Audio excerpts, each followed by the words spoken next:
আর আজকে যেটা করছি এই হলো গিয়ে, আমি যখন গতকালকে আমার মূল সাসপেক্ট ছিল রিপনকে আমি প্রথম সন্দেহ করছি যে আসামিকে চিনি কিনা। যখন আমি সাদেককে ফোন দিলাম, সাদেক ফোন দেওয়ার পরে ও 3 মিনিট পর আমাকে ফোন করা বলে ফোনটা বন্ধ করে দিল। আমার সন্দেহ তখন শুরু হয়ে গেল, ঘটনাটা কি, ও বন্ধ করে দিল কেন। তখন সাদেককে দেখলাম যে ও নরসিংদী থেকে ক্রমান্বয়ে দূরে সরে যাচ্ছে, ও কখনো কিশোরগঞ্জ, কখন চিটাংমুখী হয়ে গেছে।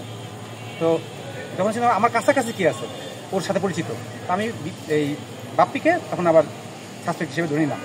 এই বাপ্পিকে সারা রাত কাজ করার পরে আজকে সকালে যখন আমরা গাছা থানাধীন খাইরপুর এলাকায় যাই, ওখান থেকে ওরে পিক করি। পিক করার পরে ওকে আমরা এই সাইড সম্পর্কে যখন জিজ্ঞেস করি, তখন ও বলে যে সাদেক বনমাল এলাকায় থাকে, ওকে গতকাল সকাল 6টার দিকে আসতে বলছে, অটো নিয়ে একটা জরুরি কাজ আছে।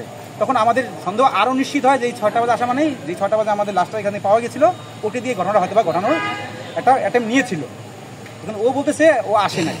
এখন আমরা নিশ্চিত না, সাদেক আসলে বোঝা যাবে যে ও ওর সাথে জড়িত কিনা। কিন্তু ওর দেখানো তথ্য মতে বনমাল এলাকার ওই বাসাটা আমরা নিশ্চিত হই।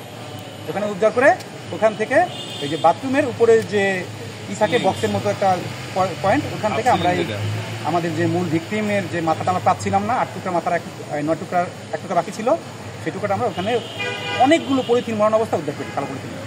দর্শক